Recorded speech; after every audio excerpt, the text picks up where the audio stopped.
Good afternoon, everybody. Happy Hump Day to you on this August 13th, 2025. I have all your stories for your rush hour ride home. You made it to the back half of the week. Congrats to you. We're going to do this together. Tonight, the internet might go broken as Taylor Swift makes her podcasting debut. I'm going to share the introduction from her future brother-in-law, Jason Kelce. We're also going to share some news on Blake Lively, as we have since deleted text messages about somebody advocating for Justin Baldoni's side. We got a lot to get into. Let's start with this Taylor Swift podcast. Here's a clip of the intro, which premieres tonight. Is a singer, songwriter, and producer and director from Nashville, Tennessee. That's bullshit. She is from Reading, Pennsylvania. She is the most awarded artist in the history of the American Music Awards, Billboard Music Awards, and iHeart Radio Music Awards. Yeah, damn. She has 14 Grammy Awards and is the only artist in the history to win Album of the Year 4 times. Last December, she wrapped up the Eras Tour, which spanned 149 shows across 51 cities, 5 continents. It was the most attended tour of all time. Of all time. I'm still going. Hold up. Her last album, The Torture Poets Department, set a record with 1.76 billion streams globally within the first week alone. All right. In the first week? And as a fan of that guy on the Chiefs, she has 19 wins, 2 AFC titles, and a Super Bowl. 92%ers, are you ready for it? Making her podcasting debut, the most expensive guest in the history of shows, Taylor Swift! That intro, Jason. Oh my God. I've seen this before. No, He's look, about to his black soul out. Jason, has left his just breathe. body. I'm cramping.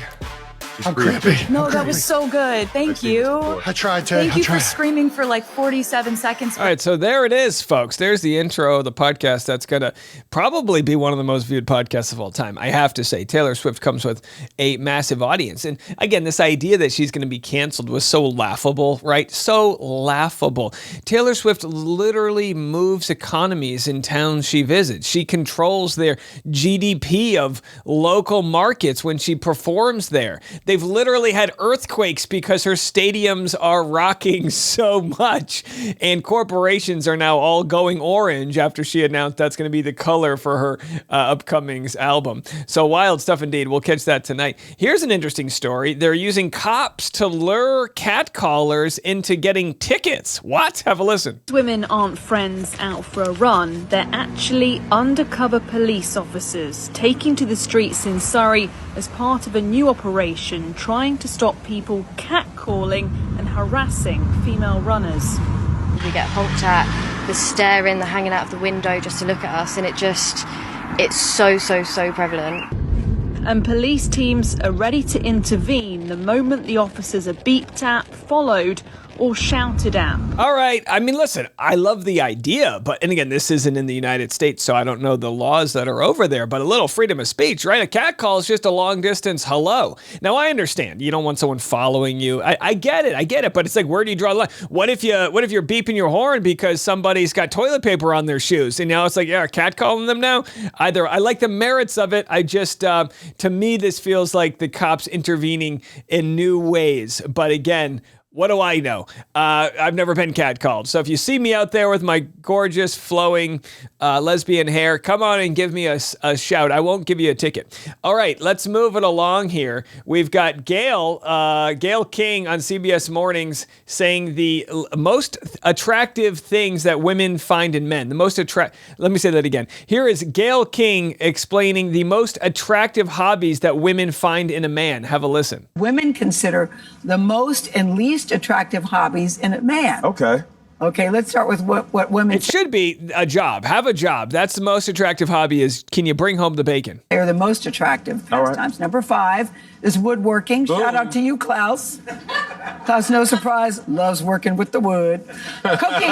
Okay. Wait a minute. Wait. Women have no. If that's number 5, no one's ever gotten laid because they whittled, office chair together. About cooking. Okay. Playing an instrument is number 3. Okay, playing an instrument, if it's a guitar, right? No lady's ever been like, did you see the way he handled that flute? No, maybe. Number 2 is learning a foreign language. And guess what number 1 is? You'll never guess. Number 1 most attractive hobby a man can have his reading. Yeah. All right, there it is. The number one thing a woman wants in a man is reading. What is he reading? Your mind. Men need to know what you're thinking. You know what you did, honey. Rather than me tell you what I did and accidentally say the wrong thing, why don't you tell me what I did wrong and then I'll apologize? Think about it. You just admit to 7 things that wasn't what you did. All right, anyhow, let's move it along. All right, lots of sexist tropes. We're all having fun. It's just a fun Wednesday. The UFC has ended its partnership with ESPN and is now working with Paramount, the big bucks, $1 billion deal. Have a listen. It's lights out for the UFC's partnership with ESPN. Starting in 2026, Paramount will pay $7.7 billion across 7 years for the league's domestic rights. And by the way, when did Paramount get this much money? This is absolutely insane. Kind of, because UFC fighters don't make that much. I know this might sound like a lot. The average fighter in the UFC earns $160,000 a year. Yes, some of them make bank, but then the guys getting their brains beat up, CTE, blood coming out of their noses, they're not making that much money. But you know who is making a lot of money? Dana White. His net worth estimated to be $600 million. Listen, it's a tale as old as time. The boss man makes all the money. So while you're bouncing around getting CTE and whatever foot fungus in your ear, he's rolling in the actual millions. But maybe they'll have some good revenue share program for the fighters. I'm not holding my breath. Here's what Dana White had to say about the UFC, I guess, going to be doing a fight on the White House lawn. This is ridiculous. There is talk of a July 4th fight. America's 250th birthday next summer. Where at? At the White House. Okay. It's a pretty big venue. Is that going to happen, Dana? What can you tell us? It is definitely going to happen. All right. I talked to him. Say no more. This is really... I want a president who's putting together a healthcare plan for me. It's really true. We've elected a social chair. That's all Trump is. He's a social chair. He just wants to throw parties. He turned the Rose Garden into a patio so they can serve cappuccinos. You know what I mean? They're building a $200 million ballroom. I just say get us past the concept of a healthcare plan and help it so that we can all live a decent life. That's the job. Listen, if you want to give us health care, you can throw a UFC fight on the front lawn of the White House every day of the week. I could care less, but you guys understand my point. All right, let's move it along. We've got several stories in the Justin Baldoni, Blake Lively world. The first being, where the hell is Isabella Ferrara? Looks like Isabella hasn't been served yet. Didn't Blake Lively say these ladies were more than willing to corroborate her story?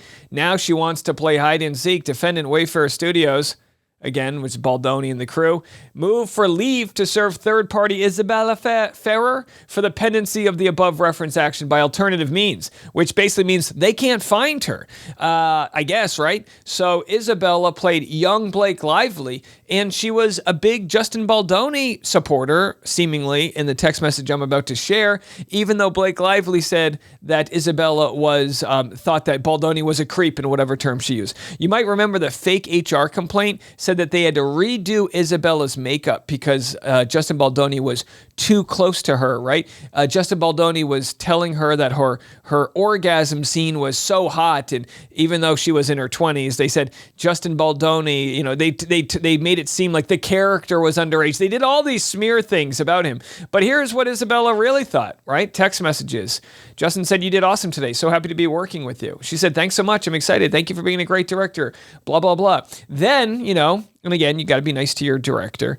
And then she says, "I got my film developed from when we were shooting. Here's the pic, blah, blah, blah. You're so wonderful, smart, and sincere director. You created such a comfortable, safe space for me." I mean, she went above and beyond thanking him. And he said, "Wow, what a kind message. You were such a joy and a pleasure to work with." So again, judging from this evidence, doesn't seem as though Isabella really wants to speak out in support of Blake Lively. Maybe there's some other information there. Maybe Isabella was extorted by Blake. Maybe Isabella was asked to delete messages by Blake, right? We have the allegations that Blake did this with Taylor Swift. So Isabella, who again, an actress who is definitely of zero position of power, may just not want to speak. We've got Not Actually Golden here. She posted a TikTok yesterday. Her TikToks, They're always interesting. She's fantastic as a lawyer. She has a killer closet. I mean, isn't that a dream to have a closet like that? I just want a closet that lights up my underwear the way hers does. Fabulous stuff. But what's really interesting about this TikTok is comments were left by someone from Tag, which of course is embroiled in this lawsuit.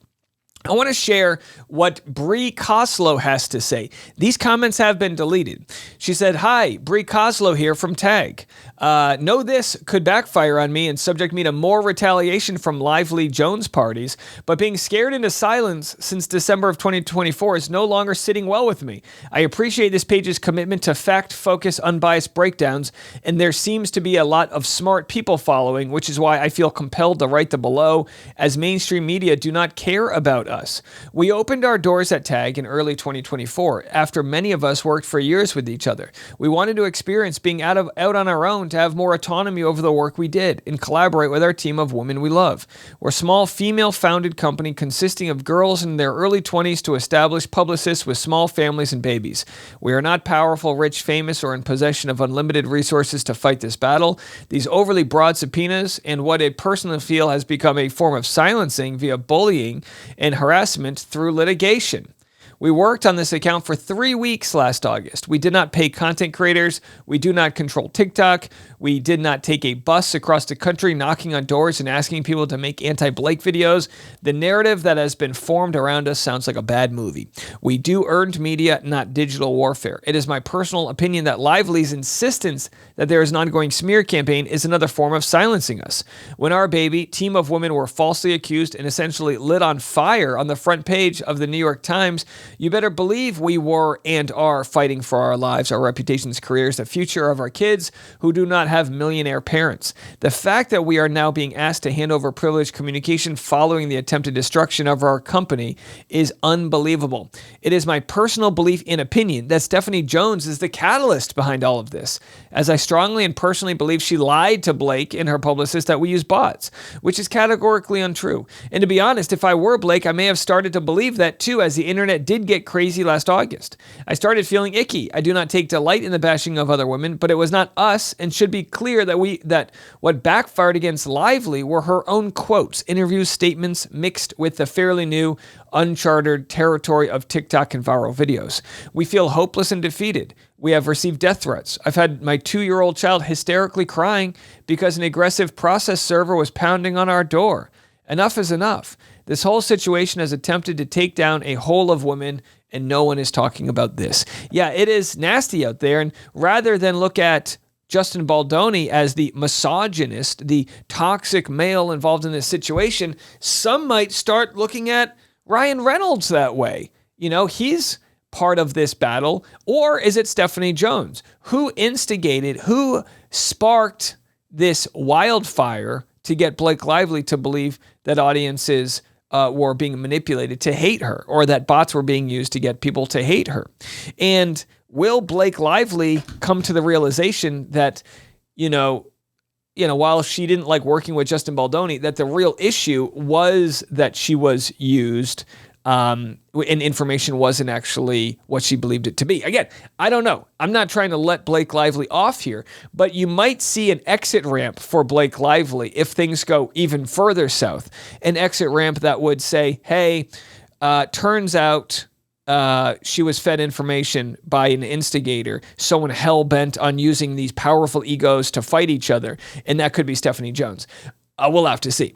All right, coming up next, we've got some information on the jobs report. They just fired the person who was responsible for tallying up the jobs report. A lot of companies use this to kind of predict whether they need to hire people. How's the economy doing? Well, now they're saying they're going to no longer share the jobs report on a monthly basis. I've got that story and more fighting going on between Gavin Newsom, the president, the press secretary, Texas. It's an all-out war, and we're watching it burn. That coming next.